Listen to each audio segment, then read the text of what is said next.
Good evening, everybody.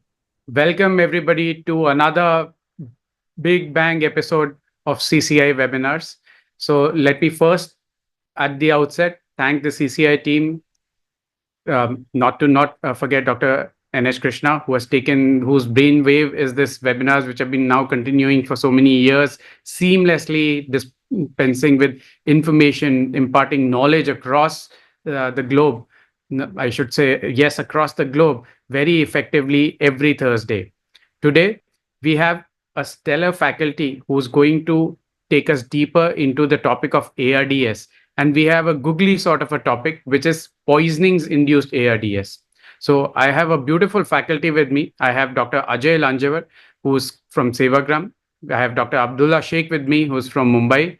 Dr. Aditya Chawla from Delhi, the hero everybody knows. And then we have our star batsman today, Dr. Chetan Rao, who's going to be talking to us about a newer sort of a poisoning trick, paraquat poisoning, not a new poison, but he's got a new treatment for that is catching popularity very soon.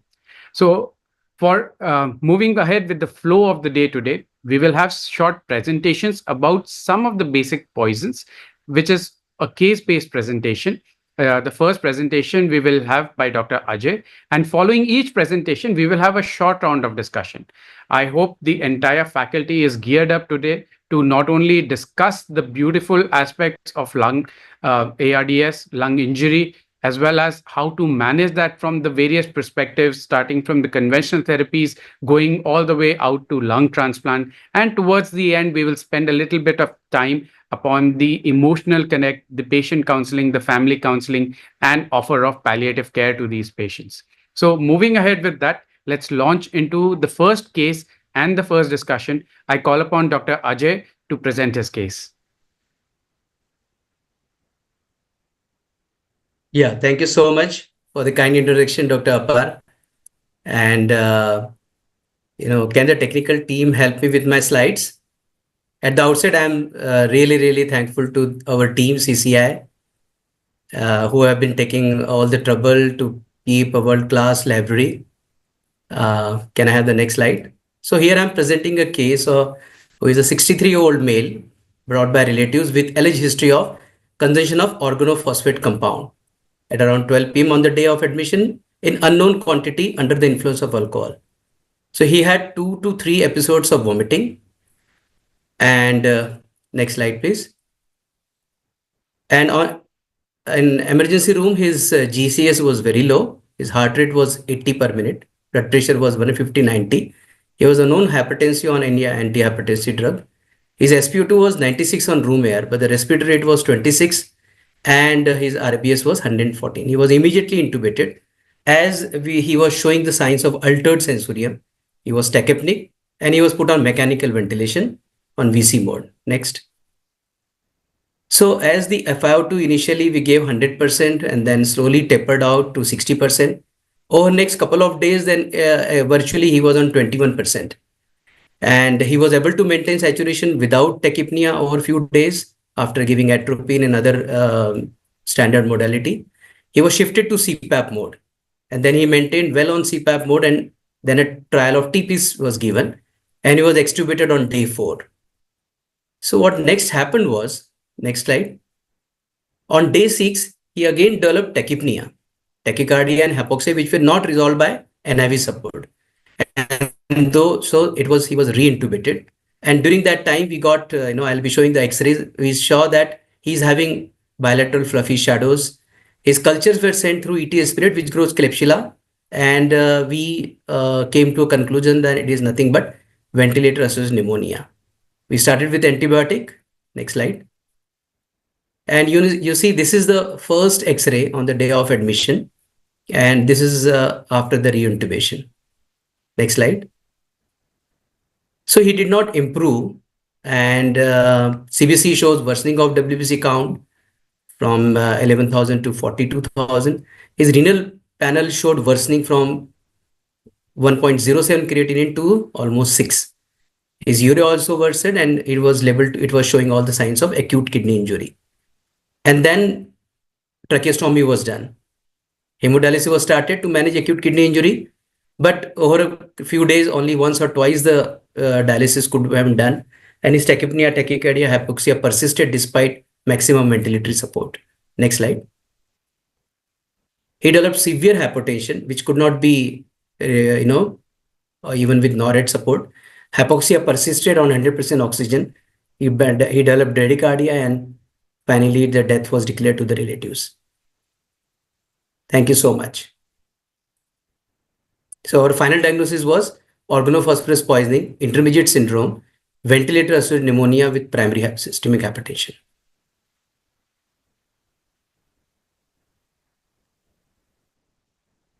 Thank you, Dr. Ajay. I think that case was beautifully elaborated, although the patient did succumb to that. But let me start the discussion coming back to you.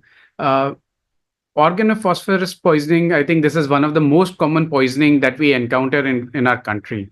Would you like to elaborate a little bit about the initial presentation, how the patient would typically come to us, and does the amount of organophosphorus that the patient has consumed make the presentation different? Yeah, absolutely. In fact, usually the presentation is a person who was absolutely all right few days back. He was having no medical history, and all of a sudden the relatives saw them, either the person, depending upon the amount of poisoning, whether the patient is vomiting or whether the patient is showing signs of altered sensorium, or maybe you may find that patient is completely comatose and lying still at home or any at workplace. And at that situation, then usually it is the relatives or the co-worker, they bring the patient, or maybe a patient is brought from a small hospital to a bigger tertiary care, where the cause of reference is that the patient hypoxia is not improving in spite of all the measures. Absolutely. Are there any other clinical signs or symptoms that you would like to initially assess on the first examination of the patient, which can help to either, let's say, prognosticate the patient or decide upon the level of care that you're going to offer? Yeah, generally most of the time, as soon as we start getting history from the relative, we generally ask them that, is there any container or a bottle is found near to the, because, even maybe in children or in adult also, if that is a case. And second thing is, when the patient arrives, we try to see whether there are some stains or some smell, which you can, sometimes the smell from the, poisoning, that smell can be detected. It may be spillover over the body. So that is, and second, when you examine, then for OPP poisoning, a very classical thing is severe bradycardia and pinpoint pupils. Correct. So I think that is one very important findings that people try to notice: the heart-related changes and the eye-related changes. Whether the patient is going into tachycardia followed by bradycardia, or whether there is a bradycardia which is persistent and which is not recovering on its own. Those might be some important factors. So let me bring upon Aditya into the discussion. Aditya and Chetan, can we have you on screen?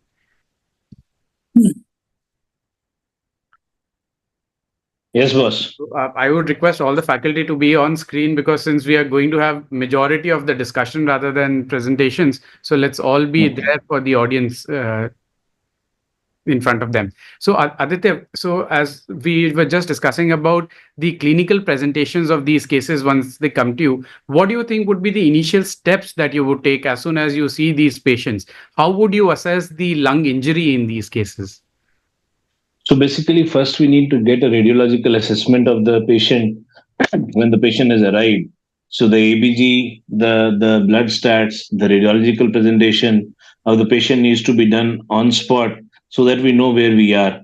And the ABG is going to tell whether the patient is going into ARDS or not, and whether the patient needs an admission in the ICU or not. But whenever there's a poisoning case involved, you actually need the patient to be shifted to the ICU and being managed accordingly. True, true. So let me ask Dr. Abdullah another question on this. See, I think there is a lot of confusion, and this would be a beautiful point to elaborate that whether we are dealing with ALI or are we dealing with an established ARDS. So I know the Berlin Convention has put across a very clear-cut definition. Would you like to elaborate a little bit on that? You're on mute, Dr. Abdullah. Dr. Abdullah, you're on mute. You need to unmute. Am I audible now? Yes, yes. Well, the Berlin recommendation of 2012 says that we have to first look the PaO2 and FiO2 what we are giving. So that for that we need a ABG, and based on that, what the recommendation says that we calculate whether it is mild or moderate or severe. So mild is something between 200 to 300, moderate is between 100 to 200, and severe is less than 100, with PEEP more than equal to 5 centimeters of water. So that we differentiate between whether it is mild, moderate, and severe, and based on that, we chart a plan. How are we going to manage this patient?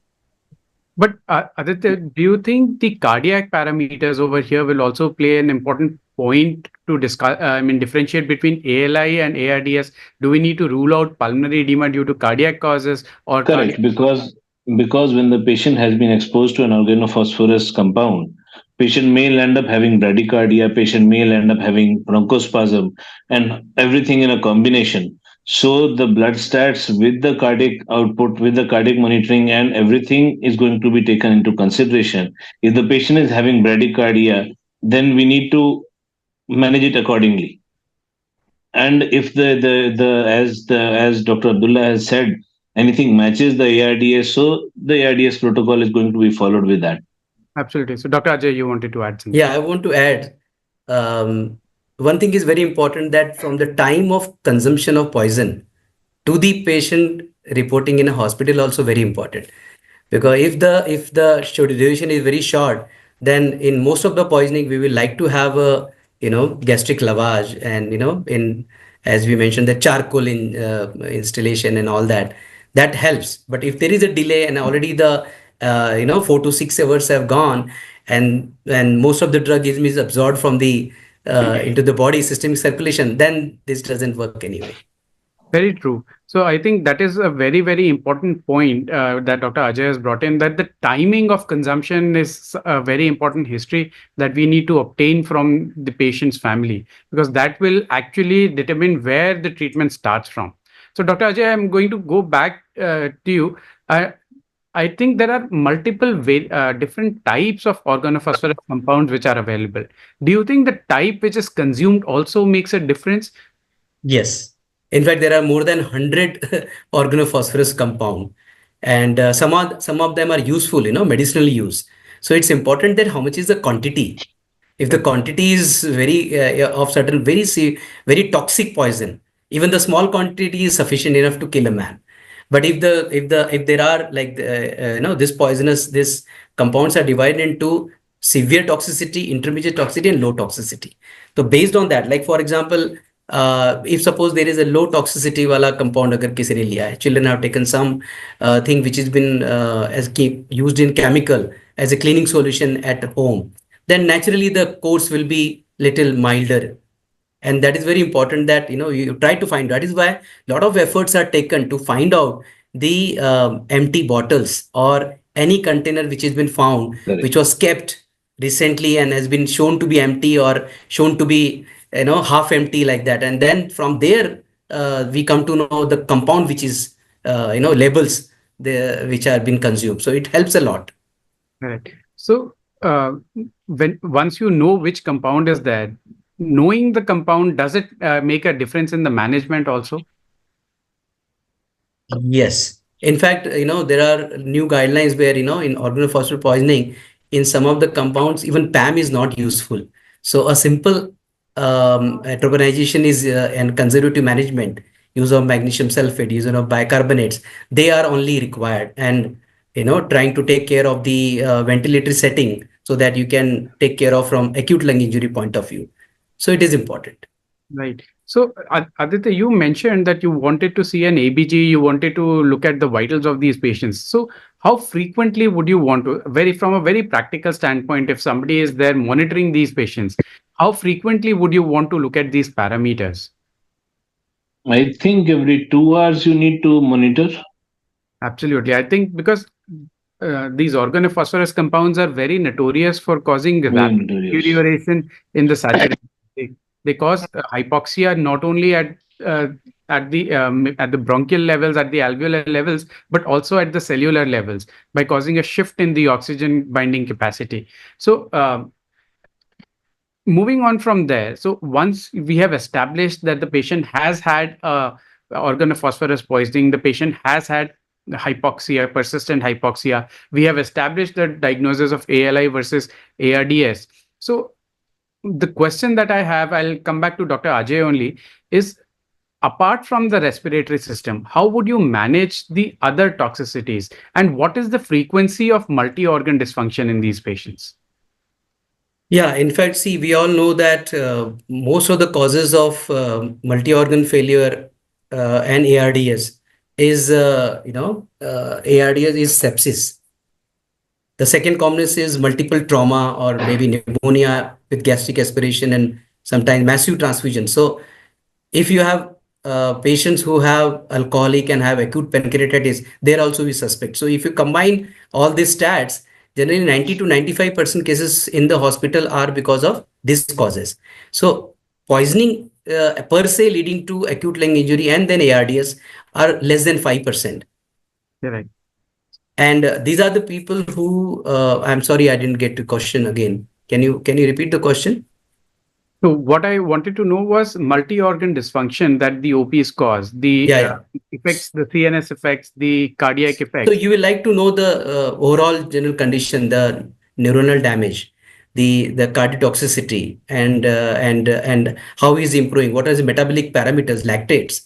And based on that, then you'll be trying to take care of the other system involvement. But when the lung get affected along with multi-organ failure, then managing multi-organ, like for example, in our case, there was acute kidney injury, and that took toll on even the dialysis was started, and even then that did not, made the difference.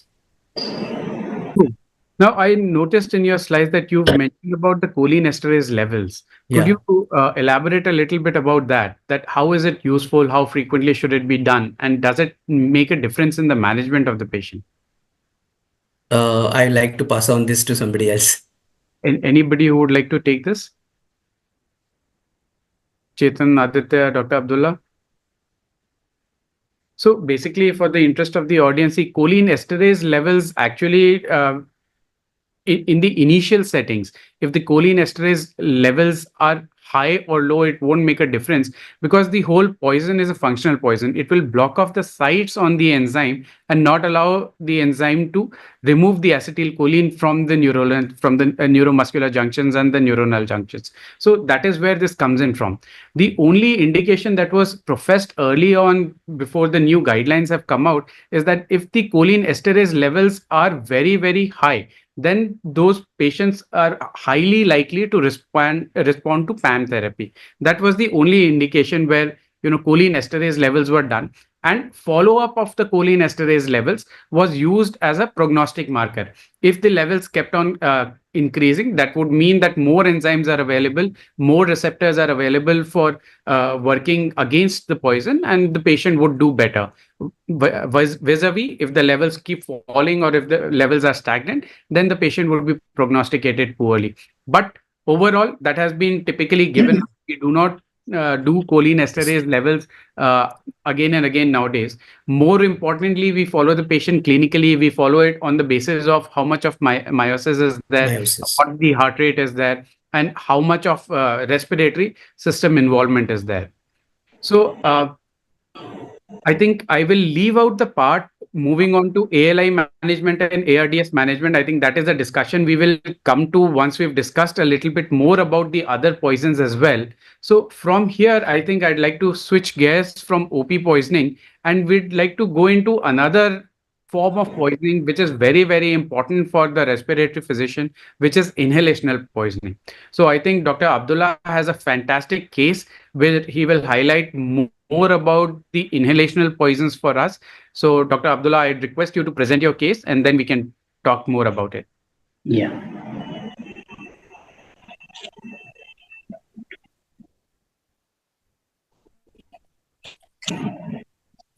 Yeah, good evening, everyone. And thank you, Dr. Apar Jindal, sir, for the kind introduction. I'm Dr. Abdullah Shaikh from Mumbai, and I will be presenting inhalational poisoning and the poison which I have selected, the case which I have is chlorine poisoning. Yeah, the next slide.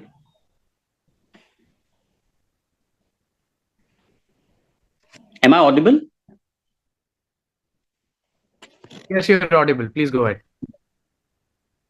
So my case is a 26 years old male presents to the emergency department of a hospital after accidental exposure to a large quantity of chlorine gas fumes at a private drinking water supply company with the following symptoms.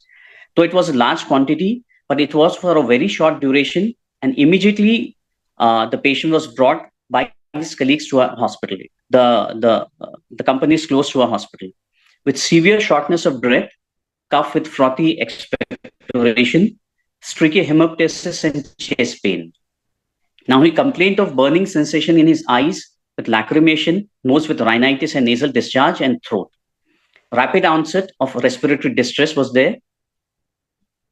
The next slide. Yeah, the presenting signs and symptoms. He had severe dyspnea with labored breathing, and one more thing, he was having anxiety since he knew, so he was working at that place. He knew that this is a poison. When he got exposed to it, so he had high level anxiety as well. Now he had productive cough with frothy sputum. He had chest pain and tightness, tachypnea and tachycardia. His respiratory rate was something around 26, 28 per minute, and his pulse was around 120, between 120 and 126 beats per minute. He had cyanosis, which was very mild, and decreased oxygen saturation. On pulse oximetry, it was around 80, 81, 82. Now, patient has no significant past history, his medical history, but has addiction history of tobacco chewing in the form of gutka. The next slide. Now, his temperature was 99 degrees Fahrenheit. His pulse, what we have discussed, was between 120 and 126 beats per minute. His BP was raised a bit, 150 by 100 millimeters of mercury. His respiratory rate was between 26 and 28 per minute. On auscultation on systemic examination, he had bilateral wheeze, decreased breath sounds bilaterally. Well, it was not, it was mild, and mild crepitation at the lung basis. Cardiovascular system examination, he had tachycardia and elevated blood pressure, what we have just mentioned. The next slide. Arterial blood gas level, it was suggestive of hypoxemia, low PaO2 with respiratory acidosis, that is increased PaCO2. When we did it for the first time, the PaCO2 was 60. On the chest X-ray, there were diffuse bilateral pulmonary infiltrates with a ground glass appearance. ECG was suggestive of sinus tachycardia. The next slide. Now, this is the first X-ray. I don't have the subsequent X-rays. This is the first X-ray where we can see there is bilateral ground glass opacities, and this is the CT scan film where ground glass opacities can be seen. So he was intubated. He was intubated, and but since he was a young male and the exposure was for a very short period of time, and the exposure was mild, and immediately he was brought by his colleagues to the hospital. He did very good, and I think within 16 to 18 hours, we extubated him. We then put him on BiPAP, non-invasive ventilation, and his subsequent ABGs were very good.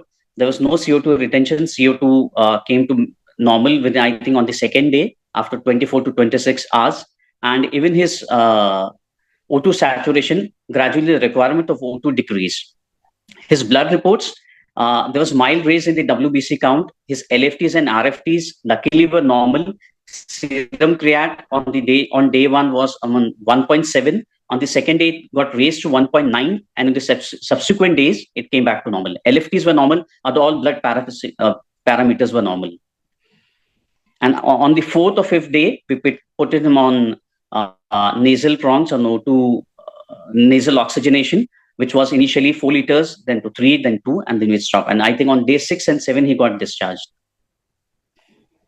Since he was young, that was good.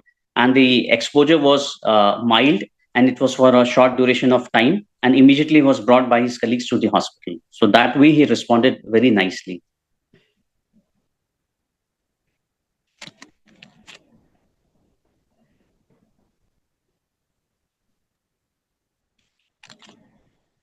Thank you, Dr. Abdullah. I think that was a beautiful case with a good ending, with a happy ending to it. Mm. But I think this is a case that not many of us would see very commonly. Chlorine poisoning is something that we don't come across so easily and so very commonly. So, would you like to elaborate a little bit about what this chlorine is?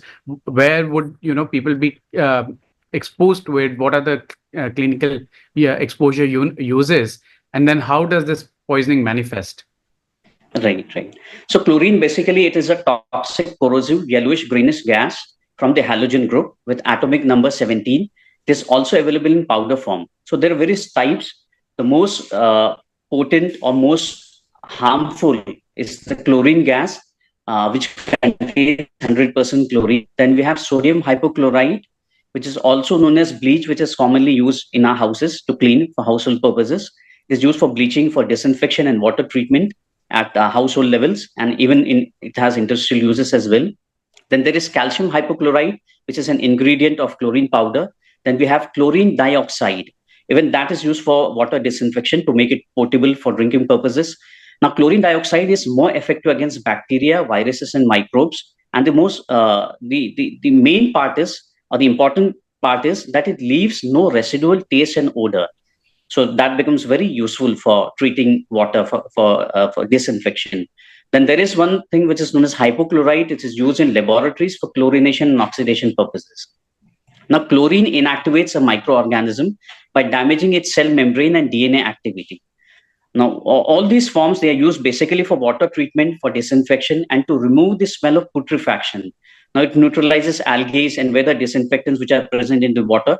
And there are various methods what we have seen. Basically, when we were students, we used to learn specifically in PSM that there is something which is known as pre-chlorination, after chlorination, breakpoint chlorination, super chlorination. So these are various methods of disinfecting the water, which are used even in Mumbai. There are many societies which store water. What the BMC is telling us in metro cities, and every society or hospital or medical college should have water storage. So in case of scarcity, we can use that water. Even in those places, even in our society, we have a storage system where we dechlorinate.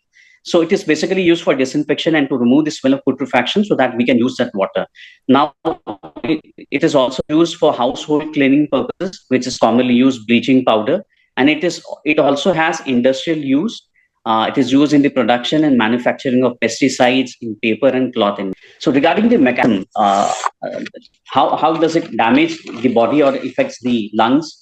So chlorine, basically we'll be speaking regarding the respiratory epithelium, since we are dealing with poisoning with ARDS. Now chlorine basically diffuses into the epithelial lining fluid of the respiratory epithelium and interacts with small molecules, lipids and proteins, and damages them by two things, either by hydrolyzing them, by formation of hypochlorous acid and hydrochloric acid, which damage the cell structure. There are two types of epithelium. One is what we commonly know, that is the pseudostratified columnar epitheliums, which is present in the large airways, in the trachea, bronchi, and the nasal cavity, and which has cilia. And secondly, there is the simple squamous epithelium, which is present in the alveoli, which is the main site of gas exchange, that is oxygen, carbon dioxide. So they hydrolyze them, or they also cause damage by oxidizing cell components to generate free oxygen species or oxygen radicals, which also damage these tissues. So all these things, by these mechanisms, it leads to diffuse alveolar damage, which is the hallmark of ARDS or poisoning, and fluid accumulation in the lungs, hampering the oxygen and carbon dioxide gas exchange. So this is regarding the respiratory system. It also affects the skin, leading to burning sensation in the skin or scalds or burns, and it affects the eyes as well, leading to lacrimation and in some cases conjunctivitis when the exposure is for a longer time or the dose is more. It also affects the nose, leading to rhinitis, nasal discharge, nasal congestion, or burn injuries in the nose. And one more thing, what is exactly the level which causes poisoning? Because since this is used for beneficial purposes as well, it is used for water disinfection commonly in major cities. Now we are seeing GBS, which is going on in Pune. So there is a bit of concern regarding the drinking water which is there. So the acceptable level is up to 4 parts per million, that is 4 milligram per liter. That is the acceptable level. It could be 1 parts per million, 2 parts per million, depending on the water quality which needs to be disinfected, or what is the source of that water. Now, if it is between 5 to 15 parts per million, it will lead to mucosal irritation, and in the eyes, in the nose, in the skin, in the oral cavity. If it is up to 30 or beyond, 30 parts per million or beyond, it will lead to shortness of breath, cough with expectoration, chest pain, lacrimation, burning sensation in the eyes, nose, oral cavity, and skin. If it is around 40 to 60 parts per million, then that will lead to toxic pneumonitis and pulmonary edema, eventually leading to ARDS. If it is more than that, which usually occurs in industrial accidents, around 400 or 500 parts per million, then that is fatal in over 30 minutes, that in half an hour. The patient may succumb to the poisoning, leading to ARDS and eventually collapse. Wow, I think that was a great elaborative and exhaustive, coverage on the mechanism and the chemistry behind chlorine poisoning. So I have a question, and let me phrase that question to Aditya.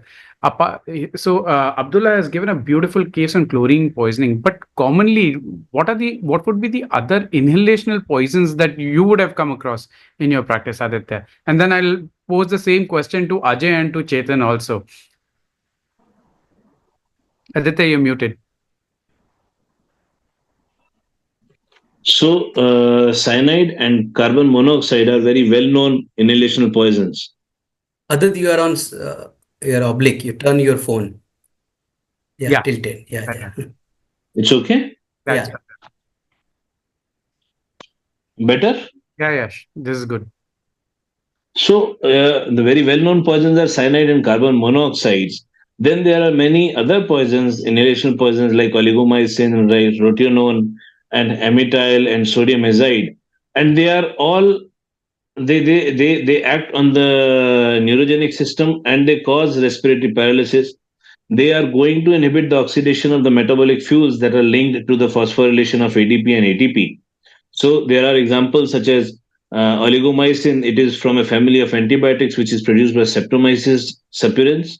Then amytal, it is a barbituric acid. Then it is sodium azide. It is also a very well-known poison. Then it is antimycin, another antibiotic that is produced by Streptomyces, and they are parasitic on rice, and they can cause so many respiratory complications. So there are many respiratory poisons that are not known even to be used much. That's a great list. So, Dr. Ajay, apart from this, what commonly have you seen in your practice? See, we see that many times. We have seen a couple of examples of in ordnance factory whenever there is a blast, and that has led to all sorts of injury, thermal injury and casualties and big casualties. And wherever there is a huge smoke coming up, either because of for example, in a building, suppose there is a fire. So there are cases where people have become very serious and require hospitalization, and some of them who could not get access to the medical care immediately, they were found dead. So that is one possibility. Second is, we all know that one of the long-term and acute complication of Bhopal gas tragedy, that was one of the, and Chernobyl and all these, they are the famous one. And after that, there is, I think, none reported with such a big magnitude. So in day-to-day practice, we see that these are the common things. So, same question to Chetan. Chetan, I know you have a great wealth of knowledge and experience on paraquat, but other than paraquat, when we talk about the inhalational poisons, any other experience apart from carbon monoxide and from the burn injuries? Yeah, so I think the most common every one of us saw was because of sudden exposure to the disinfectant solutions while cleaning. At least in the domestic toilets, I have seen patients coming with exposure to Harpic, coming up with the respiratory failure. And one rare case probably we saw was probably this, as Dr. Aditya was telling, the sodium azide in a airbag of the car. So this patient met with an accident with no trauma at all, but came with an ARDS. So retrospectively, when we saw the case reports, we thought it was Dr. Nagarjun's case. So that was one very rare case that we saw. So I think that's an extensive list that we've compiled over here. Dr. One Ajay, of the thing is even all our anesthetic drug, if they are given in a high concentration, they can be lethal. absolutely, absolutely. So whether these are industrial exposures, whether these are accidental exposures, whether these are exposures due to explosions, or whether these are drug induced, but all of them have one common pathway that they all ultimately lead to lung injury. So let me come back to Dr. Abdullah, that what would be the various mechanisms of lung injuries in these cases? And is the lung injury limited, like you mentioned with for chlorine, that diffuse alveolar damage may be the hallmark, and that leads to ARDS. So is it limited to the alveolar lining? Is it always a diffusion defect? Or would it start right from the airway leading to airway burns, mucosal ulcerations, and then trickle down towards the lower airway and the diffusion barrier? You're on mute, Dr. Abdullah. It starts from the nasal cavity to the oral cavity, oropharynx, nasopharynx, the trachea, the bronchi, up to the alveoli. So it affects each and every part of the respiratory system, right from the nose, nasal cavity, up to the up to the alveoli, alveolar sacs, where the actual oxygen and carbon dioxide gas exchange takes place. So it affects each and every part of the respiratory system. But one thing that it depends on what is the source, what is the amount of poisoning, whether it is in the gaseous form. If it is in the gaseous form, in the gas form, that will affect more. And what was the duration of exposure, what was the dose of exposure, and how early was the patient brought to the hospital. If the duration of exposure is more, the amount and the quantity exposed is more, and whether it is in a liquid form or powder form or gaseous form, even that will decide what will be the severity of the poisoning. If it is in a powder form or a liquid form, so the severity would be a bit less as compared to if it is in a gaseous form, because the patient will inhale it early and fast. So yes, each and every part of the respiratory system. One thing that if it affects the alveolar level, if it affects the alveoli, the ARDS severity would be more, the fatality would be high, because that is the actual place where the oxygen carbon dioxide gas exchange takes place. And if it is in the upper respiratory tract, if it is in the trachea and bronchi, which is just the transitional epithelium, the severity would be a bit less as compared to when the alveoli is affected more. So let me move on from a little bit of toxicology, branch out into interventional pulmonology, and let me ask Aditya and then Chetan to elaborate a little bit upon, is there any role of bronchoscopies in these patients? And at what point would you like to actually intervene into the airway? Aditya, your take on that first. So whenever there is bronchoria or the patient is having excessive secretion, that is only when we are going to clear out the secretion by doing a bronchoscopy. Rest, the airways has been affected and we can't help the patient much by doing a bronchoscopy. And it is all visible on a CT scan that what all has been affected. And next, Chetan, I think he has better experience and he can tell more. But Chetan, do you think it is important to map out the extent of injuries and the mucosal ulceration in the in the airways also, apart from clearing out the secretions, which is very, very. But I don't really think it would translate into any patient management or better results, because irrespective of the extent of damage, it would be the same. So as he said, apart from therapeutic clearance of secretions, or at times maybe to rule out secondary infections, that is the only way you need to do a bronchoscopy, because these patients are already compromised and you don't want to put them at an additional stress of bronchoscopy. So between the two interventional pulmonologists, how high is the risk for bronchial ruptures by doing an intervention, by doing a bronchoscopy in these cases? Aditya, any experience with that? So yes, so whenever the patient is on a ventilator and patient has gone into ARDS and we are doing a bronchoscopy, if somebody is doing a bronchoscopy and you may cause barotrauma, that may end up leading to bronchial rupture or a pneumothorax. Rest, I don't even recommend that do a bronchoscopy if the airways are clear and there are not much secretions coming out. Chetan? If there are some lung collapses because of secondary infection, Correct, or the patient has developed, lot of debris and all, then yeah, it's toileting. Yeah, that purpose can be we can take a call that at time it is required. This cannot be seen on CT scan, but if you see that one of the lung is or one of the whole lung is getting collapsed. To give a lease of life, I think it's better to take a Correct. risk benefit ratio and go inside and take out the mucus plug and clear it away.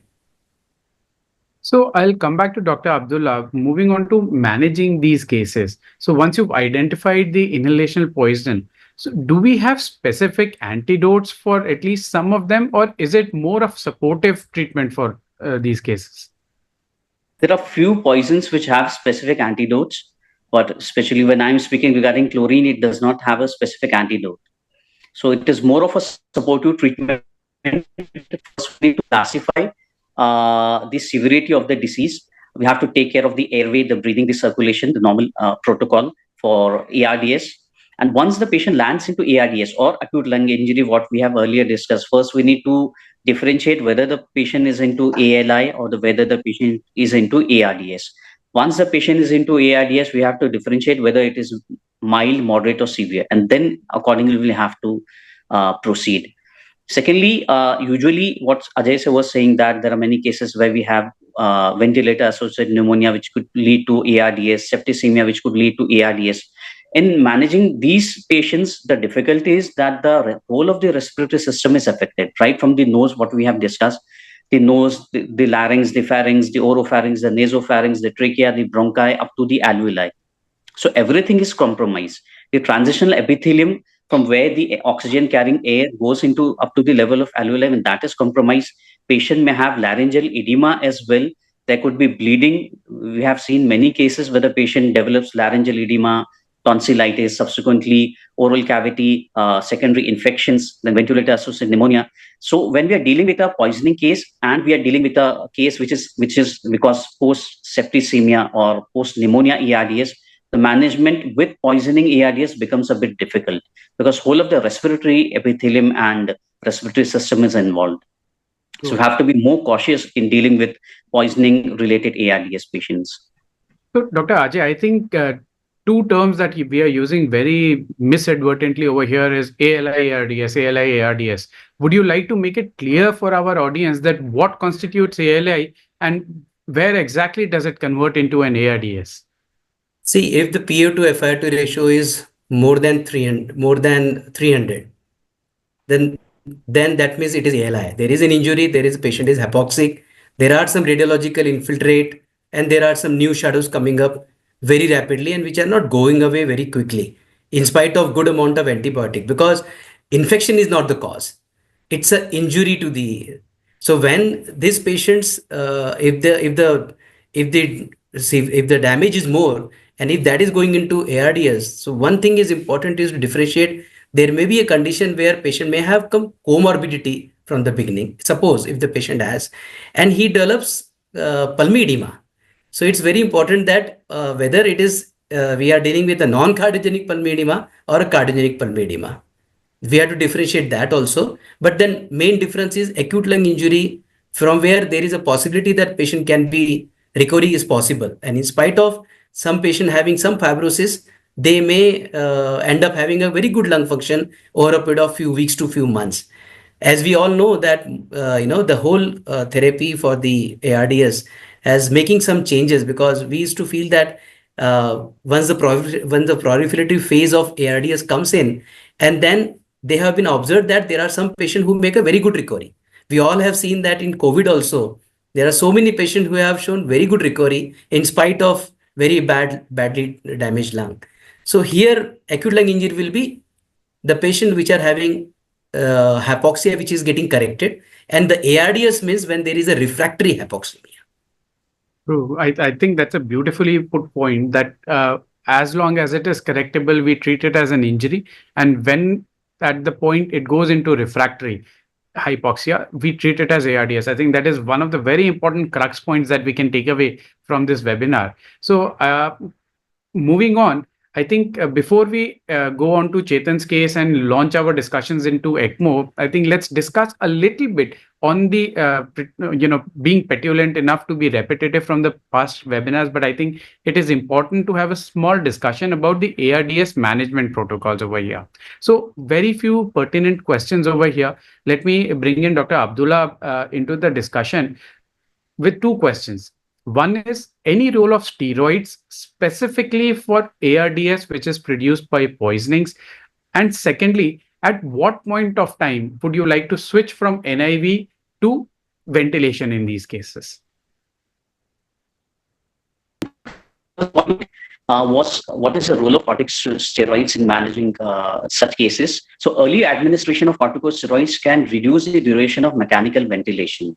So whatever inflammation is there, primarily when there is poisoning, all of the respiratory epithelium, they are congested. There is excess secretion over there, rhinitis is there, lacrimation is there, and skin burns are there. So the early we control the inflammation, secondary bacterial infection and other infections, that can be minimized or that can be reduced. Even the severity of the secondary bacterial infections can be reduced if we take control of the inflammation with good support of antibiotics. If that is not there, if we do not reduce the inflammation at the earliest, then there are chances that the patient may have secondary bacterial infections. There have been cases where we see that the patient also develops secondary fungal infections as well. So yes, moderate dose of corticosteroids have a good role, and if it is used initially, so that will benefit. And just looking at the sign and symptoms, and secondly, the ABG of the patient, the radiological and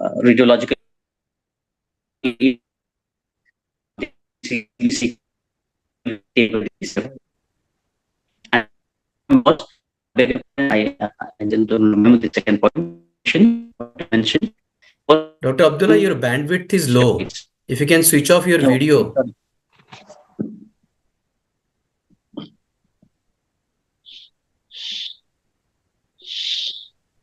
Yeah, maybe you can say now. Yeah. What was the second question, Ajay sir? First was regarding the role of corticosteroids in ARDS management, especially in case of poisoning. The second question was? The second question was, at what point would you shift from NIV to ventilation? What would be the crux that you would observe clinically and in the lab values? That I think that would be similar, whether it is a poisoning case ARDS or whether it is non-poisoning case ARDS. That will depend on the ABGs specifically, and what nasal, NIV we are giving, and the patient is not responding to it. On the ABG, if the PaO2 is not getting maintained and the PaCO2 is not getting under control, and the pulse oximetry, what we use, the oxygen saturation is not coming under control. Clinically, if his RR is not getting settled, tachycardia is not getting settled. So in case, even in spite of giving NIV, if all these parameters are not getting under control, so immediately we need to switch to mechanical ventilation.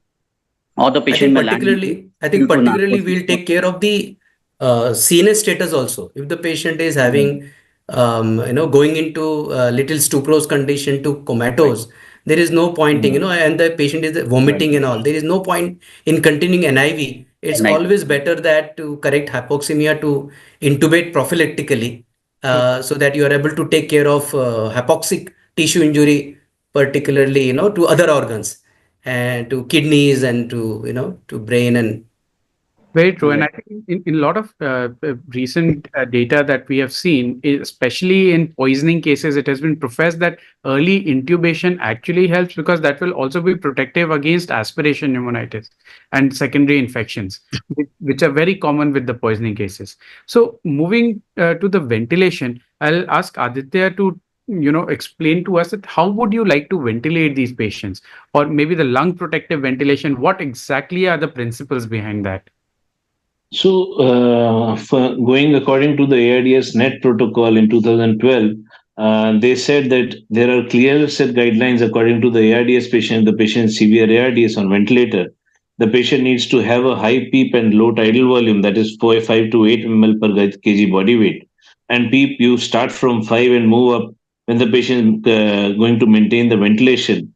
PEEP plays a very important role in ventilation of the patient, as it is going to open up the collapsed alveoli and also decrease the intrapulmonary shunting.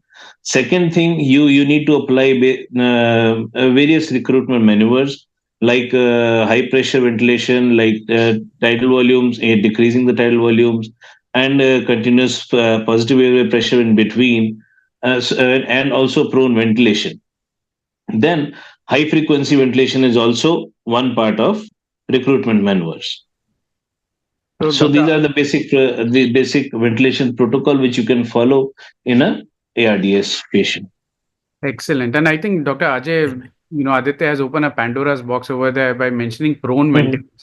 So this is something which has drawn a lot of controversy, and I think there is no standard compromise amongst the intensivists across the world that whether prone ventilation is helpful, when prone ventilation would be helpful, and then So- question is here. So whether to bring in ARDS, I mean ECMO for the patient versus using a prone ventilation. So Aditya, I'll come back to you. Let me take Dr. Ajay's view on on prone ventilation, and then I'll take a quick comment from you. Yeah. Particularly, we have to be very careful that there are certain, in clinical setting, there are certain cases which cannot be anytime prone. Like, for example, there is a patient who has been post-operative case of septicemia and going into multi-organ failure and, post-surgery and having septicemia, multi-organ failure.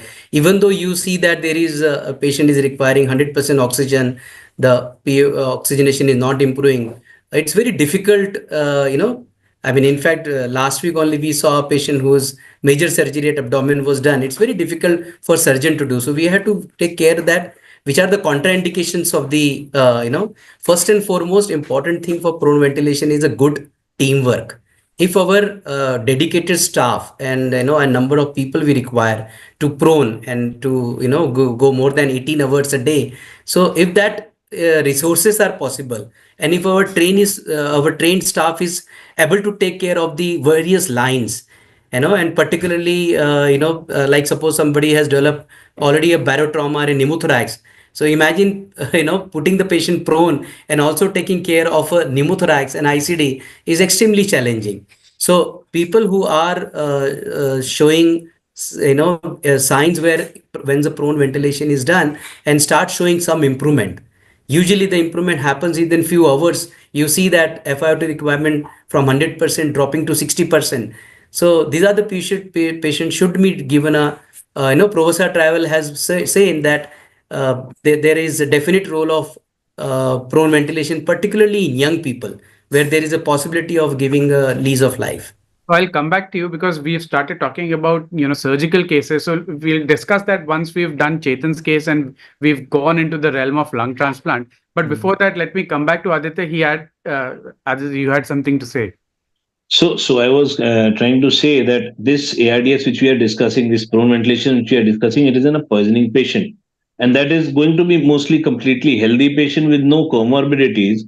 And the phenomena which is going to help the patient prone is increasing the elasticity of the chest wall. Whenever the elasticity will increase, the pressure on the lung tissue decreases, and therefore the inadequacy in the ventilation perfusion increases. The inadequacy decreases, and that is how it helps in the patient of an ARDS. Absolutely. And what I also believe is that most of these toxicology induced cases, there is a lot of dependent pulmonary edema in these patients. The fluid collection in the alveoli is a lot because of the gravity induced basis also. So proning would definitely help to recruit more alveolar units. It would definitely help to improve our oxygenation of these patients. But of course, there will be patients where even proning will not help. So let me bring Chetan into the discussion over here. Chetan, at what point would you like to consider an ECMO for these cases? Would you like to give multiple cycles of proning, maybe 3 cycles or 4 cycles? Or if the first cycle itself is ineffective, you would like to go for ECMO? And I can see Aditya has something to add, but I'll take that comment after Chetan. Yeah, so just to continue with your discussion, the proning decision I take is based on the dependent opacities for sure.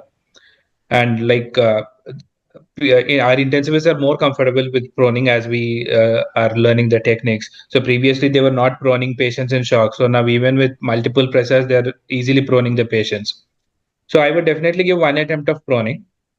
If the first itself is failing, I will immediately go for an ECMO because early initiation of ECMO in these cases has proven benefits rather than delaying it further. So one proning for sure. If that is not helping, I'll move on to ECMO.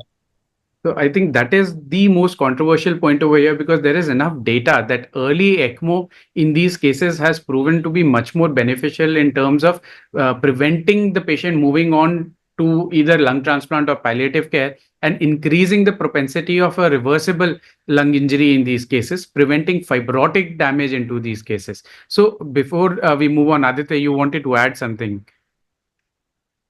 Nothing So much. You can move forward. so I think this proning, the other issue in proning, and Dr. Abdullah, let me get this question to you. The other issue in the proning is that now with poisoning cases, we normally see multi-organ involvement. So many of our patients will be on pressors, and like Chetan mentioned that his team is quite comfortable with proning patients even when they are on pressors. Do you find a difficulty over there, or would you would you like to consider a cutoff that if the patient is up to this much pressure level or 2 or 3 vasopressors, then we cannot prone the patient? Anything like that which you have experienced? Just one thing which I wanted to add, since we are discussing poisoning related ARDS, especially in poisoning related ARDS, there is some amount of laryngeal edema. There is some amount of secretions from the nose, from the oral cavity, nasopharynx and oropharynx. Usually, we require a good amount of suctioning in such cases. And if in such cases, if we do proning, there are chances that the upper respiratory tract obstruction could take place. So if it is a non-poisoning related ARDS, yes, proning is beneficial. We have seen during the COVID era that maximum number of patients benefited from proning. But if it is a case of poisoning, I would differ a bit on this, because few patients could benefit when the upper respiratory tract does not have much of secretions. There is no secondary bacterial infection, or there is no laryngeal edema of the upper respiratory tract, is oropharynx, naropharynx, and the nasal cavity. There is not much of inflammation. Yes, in such cases, I think it will be beneficial.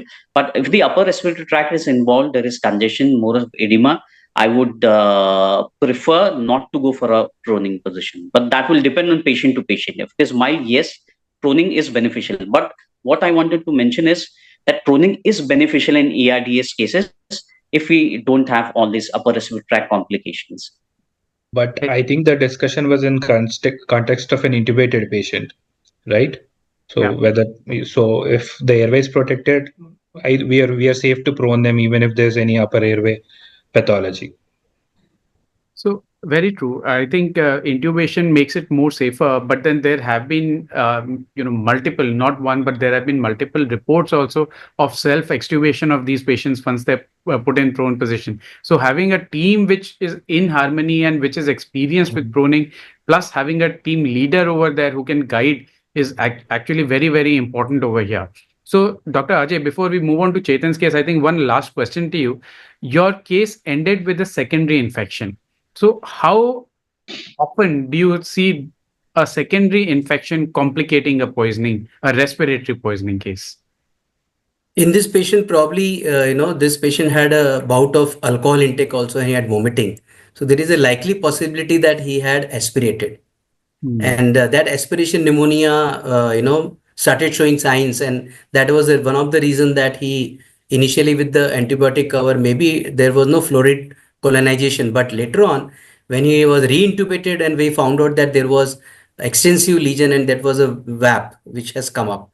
So most important thing is when we are talking about poisoning, and suppose it's very important that the nursing staff is trained to put the patient in a propped up condition, to take care of oral secretion, and to to be very judicious use of proton pump inhibitor. And as Dr. Abdullah was also telling, that if there is an injury, inhalation injury can cause a tracheal scarring, tracheal injury, and in all that may lead to is even upper esophageal damage.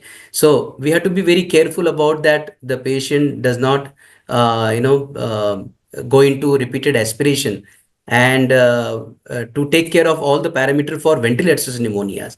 So if in the early phase in the poisoning, if you are able to get some microorganism, and we could get the report of microorganism very late, and by the time we stepped up our antibiotics, it did not help.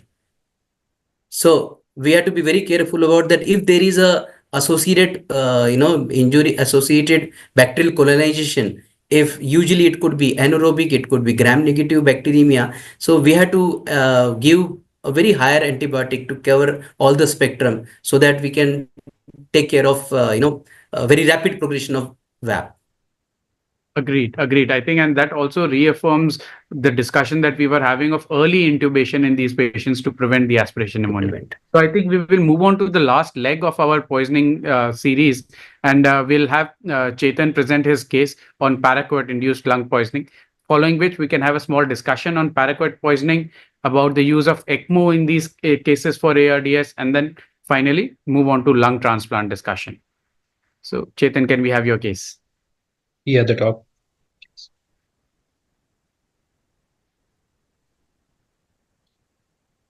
Yes, technical team. A very good evening, everyone. I thank CCI for giving me this opportunity today. And I also thank the moderator for the kind introduction. So I'll be presenting a case of paraquat lung. So this is a 23-year-old male who consumed approximately 30 ml of paraquat at his residence. And this was witnessed by the parents themselves, and he was immediately shifted to a local hospital within 30 minutes, where they attempted to give him a gastric lavage. He was then referred to a district hospital. As he was asymptomatic, he was just admitted there for observation, and it almost took 3 hours for them to reach the district hospital. So until 7 days after admission, he was absolutely fine, and then he had worsening acute kidney injury, wherein the creatinine was 7 and patient was oliguric after 7 days. And then hemodialysis was initiated and continued for 7 to 8 sessions thereafter. So patient started experiencing shortness of breath from day 8, and he was hypoxic from day 9. So he was initially started on oxygen with face mask, but later required an IV support. Since then, he rapidly worsened and was intubated on day 15, and then he was referred to us. On arrival to us, he was sedated, paralyzed, and he was on mechanical ventilatory support with an FiO2 of 70% and a PEEP of 6% to maintain a saturation of 90%. PF ratios were hardly 150. His AKI was recovering, but he had acute liver injury with all the enzymes grossly deranged. So this is a CT on arrival. So this is almost 2 weeks after ingestion of paraquat. You can look at it. The entire lung is like ground glassed, and there are dependent consolidations with air bronchogram. So as usual, he was treated with IV steroids, antibiotics, and other supportive therapy. But unfortunately, he rapidly worsened in the next 2 days, and his PF ratios were persistently less than 100. So then we had to discuss with the family and initiate VV ECMO. And this is a repeat CT after almost 2 weeks of, after a week of the previous CT. And you can hardly see any normal lung left. The entire lung was white out. And we did a BAL to rule out any active infections, and you see this is how the return was. It was like pure pus. So, and I'm sure none of you agree that this lung would improve thereafter. So in view of no improvement, we discussed the option of lung transplant with the family. Of course, we were also in a dicey situation because this was supposed to be like one of the first paraquat transplants in the country. And after all the mutual agreement, we went ahead, evaluation was done, and we found no absolute contraindications, and we registered him in Jivandan. And luckily, he had a donor on the same day of registration and had a double lung transplant on the day of registration. And everything was smooth. There was no intraoperative complications. So this is the patient on third day post-operative after a double lung transplant.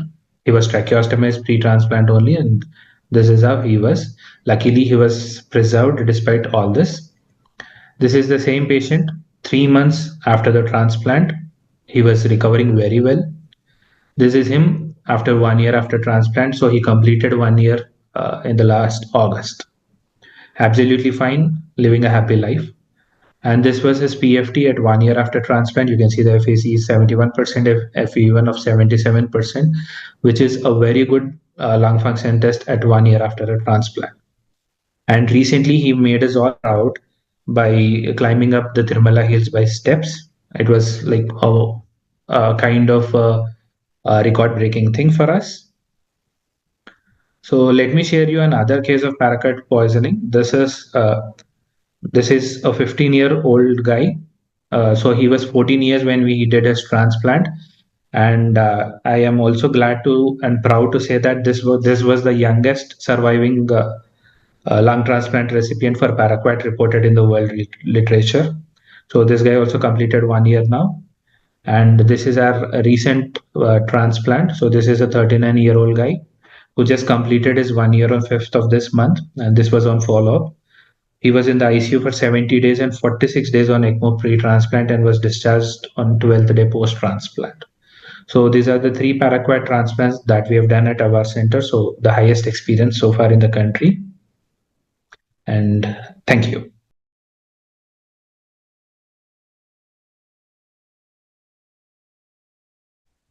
Thank you. Excellent cases, Chetan. I think brilliant work done. And this is truly a new lease of life, a new breath of life to these patients who would have suffered to no end otherwise. So let me ask you this.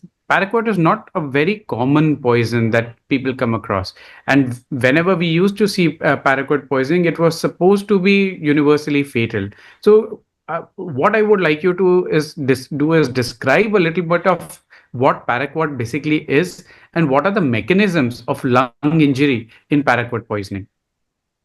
Yeah, so paraquat is a herbicide which comes into the corrosive poison category. So it is very easily available. It is used because it is very easily available. It is very cheap as compared to all the other herbicides, and it is apparently believed to be not polluting the soil. So that's the reason most of the farmers are using paraquat as a herbicide. So though we don't see it on the poisoning side, but everyone who has consumed paraquat, either ingested or inhaled, or it can also lead to a lung damage on chronic exposure also. There are case reports of chronic exposure over 10 years leading to lung fibrosis. So either ways, paraquat is very fatal. The mortality goes up to more than 70%, and unfortunately, there's no antidote to this poison. So the way it causes lung damage is as soon as it is ingested, it is absorbed into the serum as early as 30 minutes. So the peak concentrations in the serum are straight from 30 minutes after ingestion, and they peak at 4 hours. And the lung concentrations are also being seen as early as at 4 hours. So once it is absorbed, it is transported to the lung and it is deposited in both type 1 and type 2 alveolar cells and Clara cells, where it causes all this oxidative damage to the membranes, and that is how it leads to a lung injury. So as in all the other ARDS, so initial alveolitis phase followed by a fibrotic phase, and once the actual respiratory failure sets in, there's no coming back, unfortunately. So I know that it is difficult to get paraquat levels done, and plus the specific enzyme studies I don't think happen in our country anymore, whether the enzyme reactivation studies are present or not. So in our resource limited settings, what would be the parameters that you would like to study, and how frequently would you like to analyze this patient to identify whether this patient is having a recoverable organ damage versus an irreversible organ damage? Okay, so if you want to talk about a laboratory diagnostic, the only thing that we have currently, and which is a bedside test, is a sodium dithionate test, which is tested on the urine. So when the sodium dithionate is exposed to an alkaline medium, it turns paraquat into a blue color. So it is a simple test, a color-based test. Once the sample turns blue, it indicates that the concentration of paraquat in the urine is more than 1 mg per liter, which itself is a poor prognostic sign. So the urine turning blue itself is a poor prognostic sign, and that's it. So thereafter, there's no point in monitoring it also, once you know it is there. But otherwise, mostly, I mean, if you don't even have this test, it is always a clinical scenario because they come with a very typical clinical course, starting with esophageal or oral ulceration, followed by vomitings, followed by other gastrointestinal symptoms, then acute kidney injury, liver injury, and finally the irreversible lung injury. This is a typical course of a paraquat. And the last case that I've presented, he even had severe rash all over his cheek till the scrotum because he spilled all the paraquat on him while he was consuming. So it is that corrosive at times.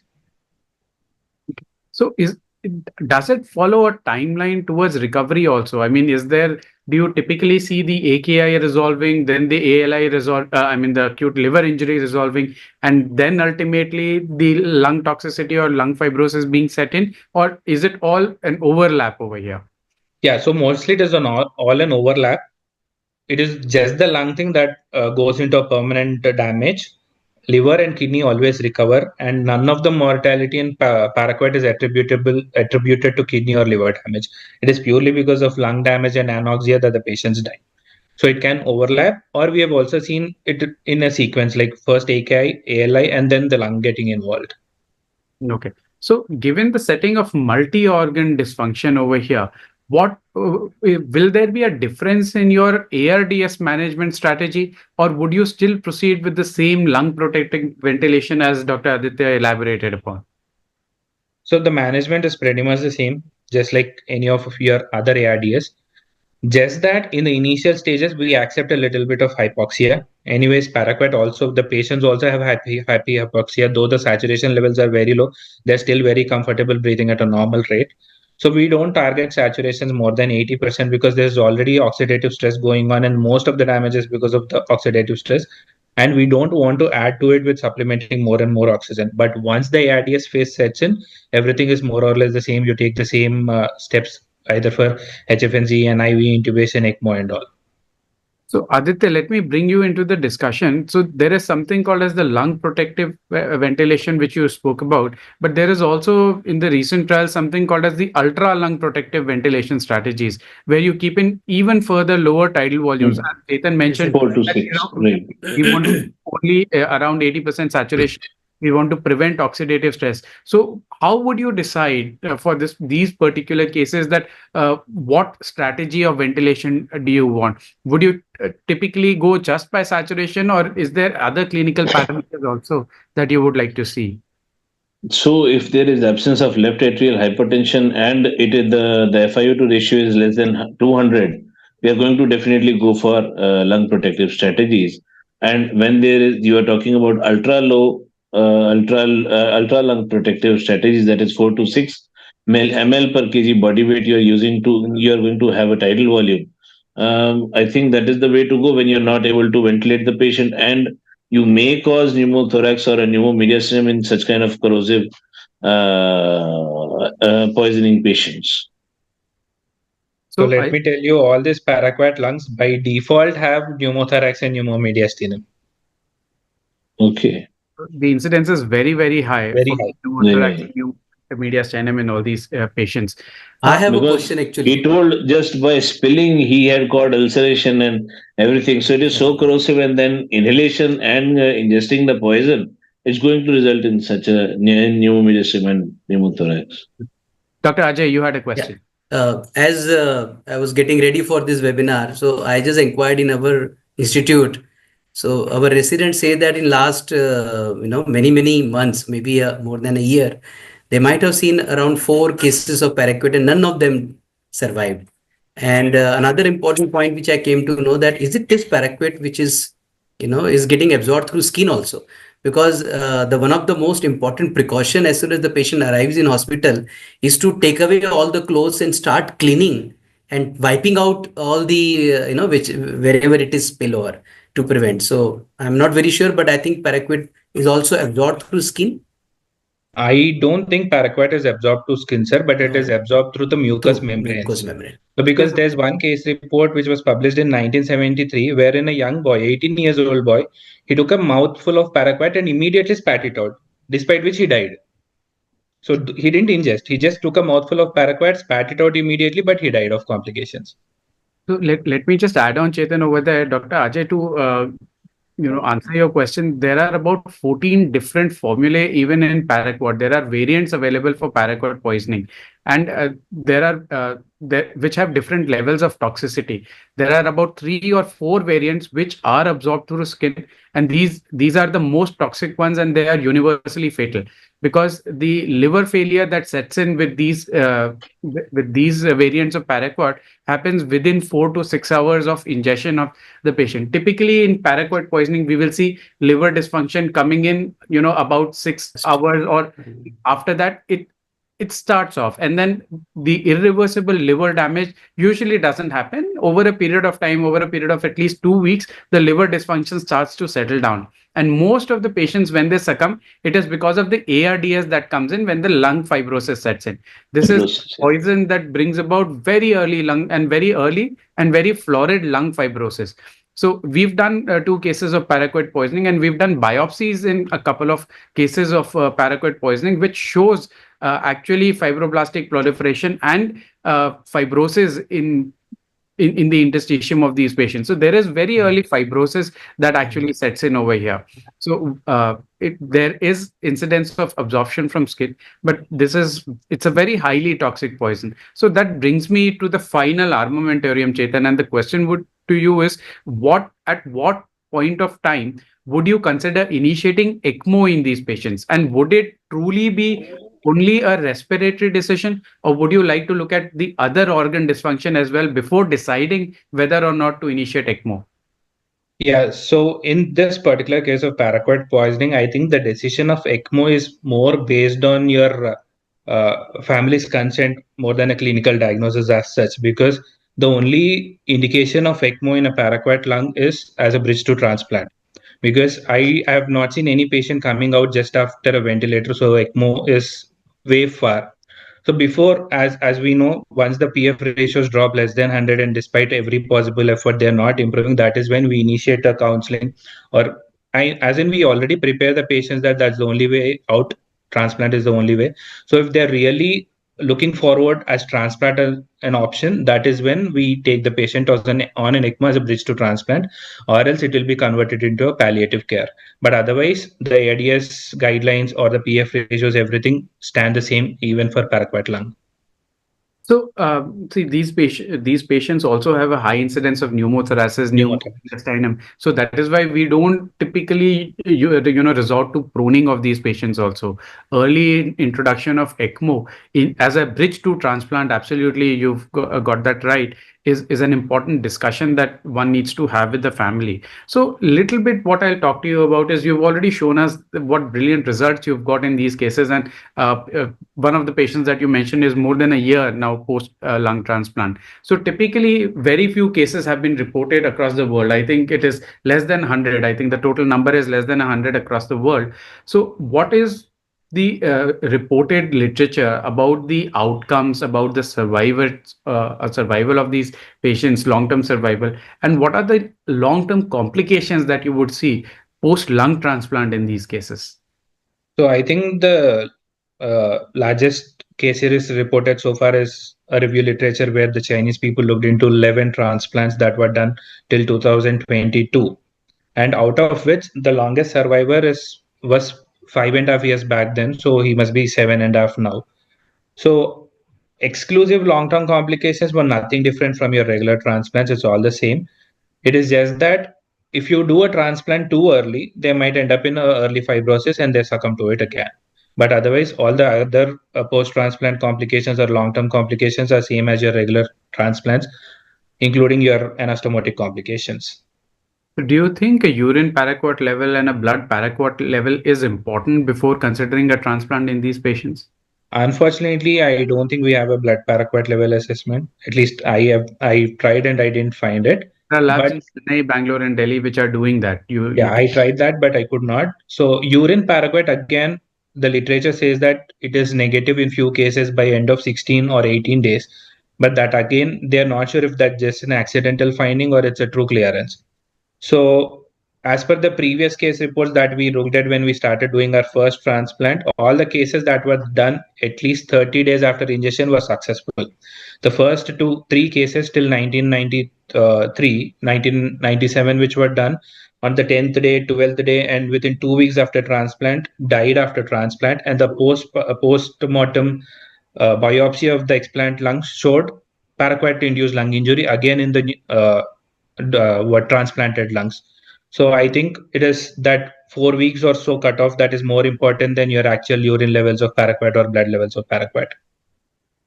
So, Chetan, I think we are coming towards the end of the discussion over here. And before we move on to the final leg and for the next 5 minutes, discuss more about counseling, about the ethical considerations, is there anything else that you would like to add about these cases with paraquat poisoning? Anything to do with mortality, morbidity, or strategies as to how to prevent such things from happening?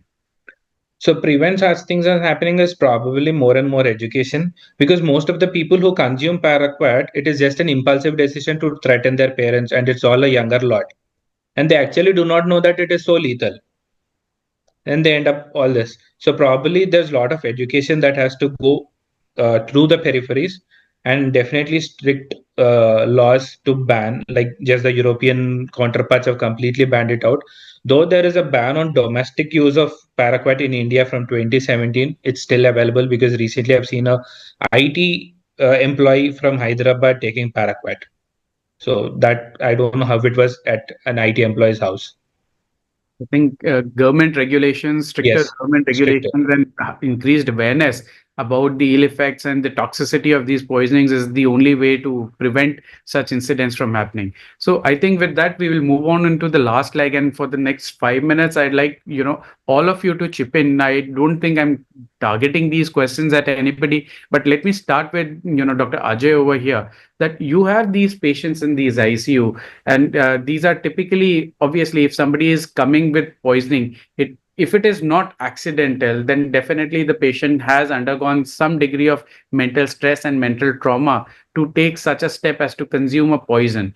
So how would you counsel the family in these cases, and what would be the associated mental health help that you would involve in these cases? See, that brings me to thank you so much for asking this question, because first of all, this brings me to a very important point, that what are the risk factor for the all sorts of poisoning. One of the risk factor is unsupervised home setting, and second risk factor we just completed, that we don't have any rules and regulation. Most of these chemicals are available in the shop over the counter. So we don't have any rules and regulation as government policy, and we have to see that these people who most of the time are admitted with their relatives, they may be having a lower level of education. So until we have maybe a one family member or many family member are involved in substance abuse, some of them may be showing some signs of depression. Usually you see adolescent people who are having, either because of their association, they have got into various addiction, and they are likely to get into. So when we talk to these relatives of this family who are in a state of shock, because they are in a state of shock that what is this happened.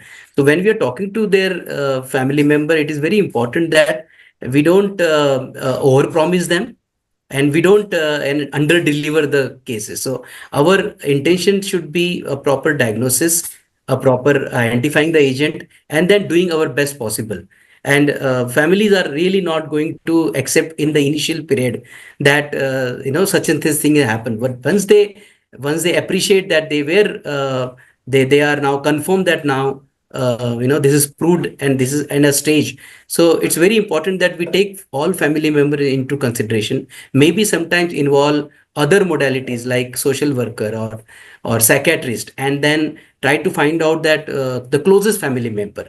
Suppose, for example, there is a daughter or a son is admitted, so their closest parent, brothers, sisters, they should be taken into consideration, and they should be counseled in a way that now we cannot do we cannot undo the things, but what we have and what situation we are. So we have to be very careful about giving them a hope, a calculated hope, not on the day one saying that we can't do anything, and maybe take precaution that every day the same language and the same hope and the same day-to-day development is conveyed to them, so that they should not fall into a unexpected hope. I think what you brought about is a very important point, that while our focus is on the patient, we need to not forget about the family as well, because they need an equal amount of help as we are providing to the patient. So Aditya, another question to you is, many of these patients, as Chetan also mentioned, that not all of these patients may end up in with lung transplant, and many of these patients may not be able to either afford or reach up to the level of going to proning or ECMO and then recovery from the poison or a lung transplant. So at what point would you like to start the discussion about palliative care and end of life care with these patients? Is it that at the time of diagnosis of the ARDS itself, you would like to give all these options, or sequentially, Yes. if the patient is worsening and not improving, you would like to bring it into the picture? See, when the patient has arrived with such a corrosive poisoning, and the patient has landed up on ventilation and may land up in ARDS, and this lung transplant may walk in. So, at the first point of the contact with the family, you tell the patient's family clear that this patient, 90% the game has ended, you are going to fight for the 10%. So that the family is prepared from the day one after poisoning that has occurred that the patient may get lost. So whenever there is a good positive outcome, but there is the positive outcome, even it is smaller, it is going to be taken in a healthy way. Whenever you tell the patient that no, we are going to save the patient is doing very well, and the patient ends up dying, it has a negative effect on your outcome also, and the patient's the family sentiments also. So need to take care of the family sentiments and prepare them from day one for the day for the worst day. So that's what we follow. Agreed. Agreed. I think preparing the patients early on is very important. So, Dr. Abdullah, you would like to add something to that? You have to unmute. Dr. Abdullah, you have to unmute. Just I wanted to add one thing, what Ajay sir had just discussed. That was a brilliant point, that we need to spread awareness regarding this. Secondly, legislation regarding the use of these chemicals, disinfectants, insecticides, and pesticides. One more thing which I wanted to add was even educated people like medical students who are preparing for entrance exams, civil service exam aspirants, engineering students. Even these, this is the group which is also more susceptible to consuming such things because they are under stress. So we need to, more care should be taken regarding the social health group, mental health group. Previously, many NGOs used to work on this, especially targeting their students who are applying for entrance examinations. Recently, I had one colleague. She was from my MBBS days, and there was some sort of an alleged medical negligence, and the relatives and the patient's relatives were sort of troubling that colleague of mine, and she just discussed with one of her friends कि मैं सोच रही हूँ इतना stress है, I am so stress, ऐसा लग रहा है कुछ एनेस्थीसिया का ओवरडोज ले लूं मैं. So even we educated people, medical professionals, even people or students who are preparing for engineering and medical and entrance exam, even we are susceptible to such sort of pressures. So I think even this needs to be taken care of, that even educated people, though people who are uneducated, who are illiterate, even they are more prone to consuming such things. But even the educated people, because of all these precious life situations, even educated people are prone to ingesting such things or taking such things or falling prey to such things. Even one case was a cyber fraud case, and he was an engineer. He came to my friend who is a psychiatrist.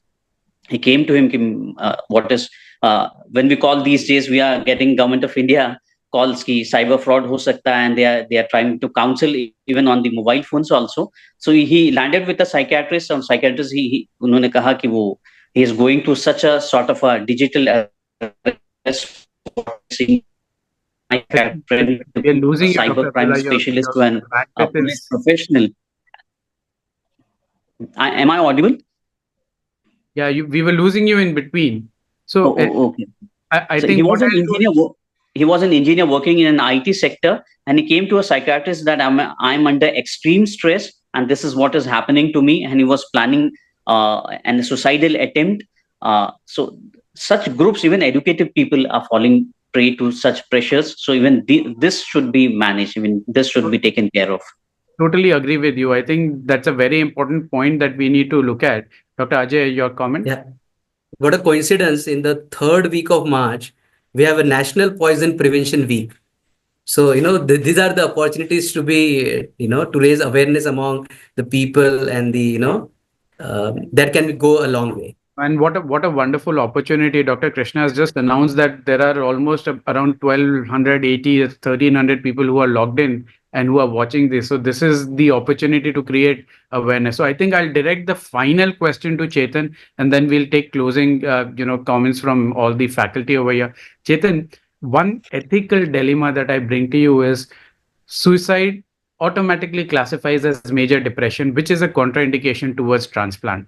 So, how does ethics justify giving an organ to these patients, bridging them to transplant? So, these are not simple transplants, these are complicated transplants. You're dealing with multi organ dysfunction, and you're dealing with a very, very precious resource. We have a huge disparity, a large number of recipients, and very few good donors available to us.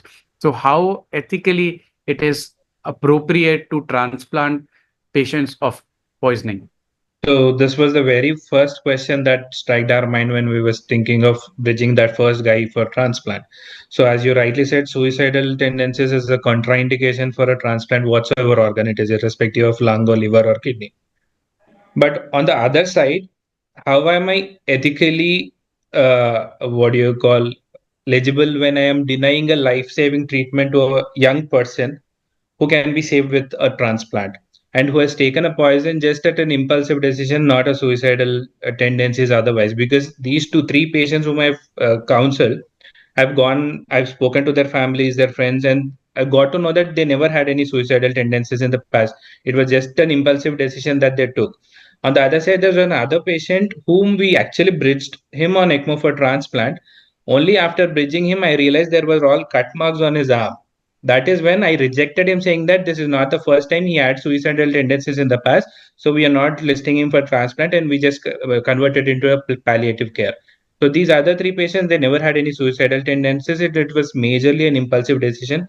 So I could not deny a life-saving treatment option for them. So that is how I balanced. And we had discussion with our Jeevan Dan. They also accepted that you can go ahead. We don't have any objection, and we did it.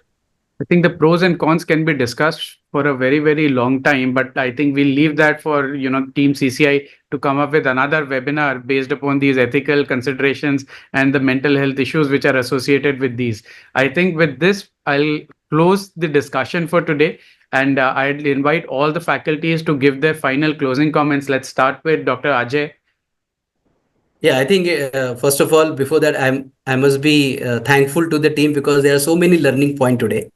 And I think prevention is something which we are not looking into our society, where people are going into abuse, and young generation, they have to be, one of the people who are at risk. So more and more awareness, taking care of the family education, that where the chemical has to be kept, and where if some product is kept in agriculture area, or at workplace, or at home, they should be placed in their own bottle. They should be out of reach to the children, so that at least we can do, because I believe that most of the poisoning, almost all poisoning, are preventable.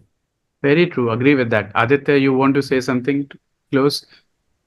So I would like to give a message that this awareness should be for the doctors also, that if a patient lands up in a secondary care center, such kind of a patient, and we know that you don't have the armamentarium to handle such kind of patient, he should immediately be rushed to a tertiary care center, so that that precious time is not wasted in doing other things and managing the patient. Very true. I think that can be the most life-saving step for that particular patient. Chetan? Yeah, so as we all discussed, I think prevention is better than cure. So we must all focus on educating and getting better laws. And on the other side, even in case if it happens accidentally or suicidally, medicine has evolved quite a bit. And now we have a life-saving option for such patients who are otherwise fatal. So I think this message also has to be passed on, that we can still try these patients to keep them surviving. Absolutely. And then finally, Dr. Abdullah, any concluding remarks from your side? Yeah. Just one thing I wanted to add over here. And even I want to congratulate Dr. Chetan for the commendable work and the fantastic job what he has done. and the whole CCI team, and Krishna sir, Apar Jindal sir, Ajay sir, and Dr. Aditya Chawla as well. Only one thing I wanted to add, that since we are consultants, we are doctors, we have passed through all these MBBS, post-graduation, fellowships and everything. We need to take care of our colleagues and juniors. We need to be in touch with everyone.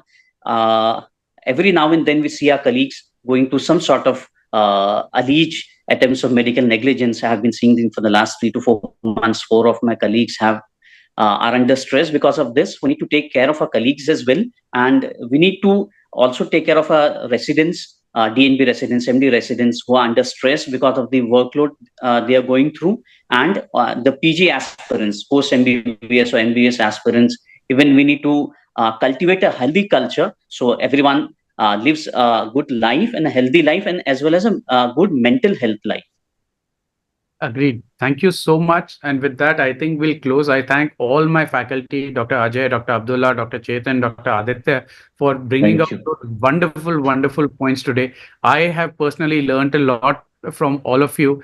And I think, the points that we have elaborated in this webinar will really help our physicians out there to give better care and give better survival chances to many of their poisoning cases that they may see after this event. So thank you all. I must thank the team CCI, Dr. N.H. Krishna, Dr. Narayan Pradeep, Dr. Anil, Dr. Ashish Dubey, and of course, Vijay Kumar and Ravi Dosi, our dear friends, who have helped us plan this entire webinar, the flow and the entire concept of this. Plus, finally, I'd like to thank our technical team, which has helped us run this through seamlessly, effortlessly, and without any glitches. Thank you, everybody. And of course, thank you for all the audience which has been tuned in with us tonight. And with that, I will close today's webinar. Good night. And good night, everybody then. Good night. Good night, boss.